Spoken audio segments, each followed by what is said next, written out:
Depuis 20 ans, AgroSemences sauvegarde et multiplie les graines sélectionnées et conservées depuis la nuit des temps par les paysans. Aujourd'hui, les agriculteurs bio peuvent cultiver et commercialiser toutes ces variétés pour le plus grand plaisir de nos papilles. Et ça, c'est très prioritaire.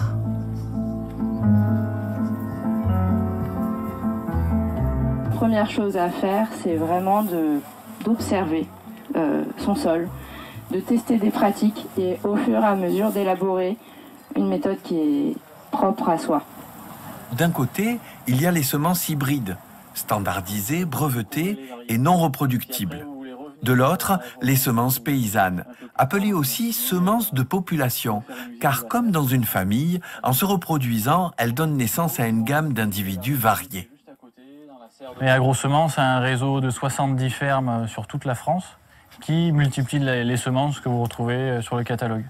Voilà. On fait de la multiplication et aussi de la démonstration de variétés. Bien sûr, on va adapter le placement de la variété à son terroir. On ne fera jamais de la tomate de Quimper ici. Elle sera toujours produite là-haut. Nous avons beaucoup de maraîchers, ceux qui sont ici, qui cultivent pour 90% des variétés dites population paysannes et qui sont de magnifiques paysans avec des rendements certains. On parle de semences paysannes, mais ça se base dans un contexte qui est l'agroécologie. Toutes ces techniques qui vont permettre une symbiose et d'offrir une productivité égalée sur du circuit court.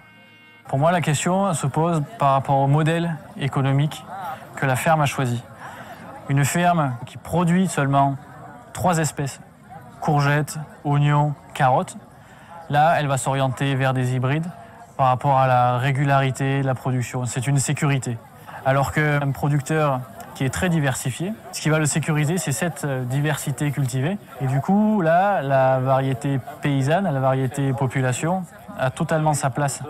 Ce melon-là, c'est un melon qu'un des maraîchers à moins de 10 km de nos bureaux nous a amené. En fait, il avait récupéré les semences auprès d'un vieux maraîcher qui partait à la retraite, mais il ne savait pas nous dire la variété. Lui, il le vend comme du melon blanc. Dès 2022, nous, on va le vendre sous le nom melon douceur de l'Arc. On a souvent présenté les semences paysannes comme interdites parce que hors normes dans un secteur très réglementé.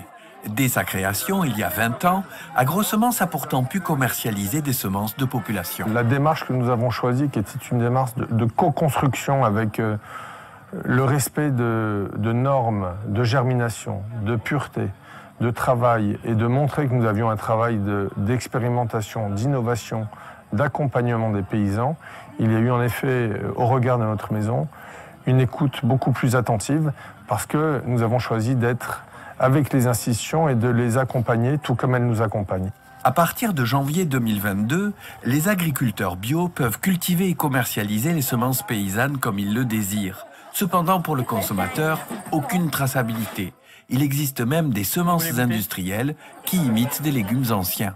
C'est toute la question de la traçabilité, de connaître les conditions de culture et aussi de connaître le paysan. Pour moi, la seule réponse à ça, c'est d'aller à la rencontre du paysan, que ce soit sur un magasin à la ferme, sur un marché, d'aller lui demander, voilà, on peut faire une visite de la ferme, organiser des portes ouvertes au sein de la ferme pour connaître ses pratiques et de questionner. C'est dû à la minéralisation de l'azote. Donc sol plus froid, sol non travaillé, il n'y a vraiment pas beaucoup de minéralisation de l'azote. Ça explique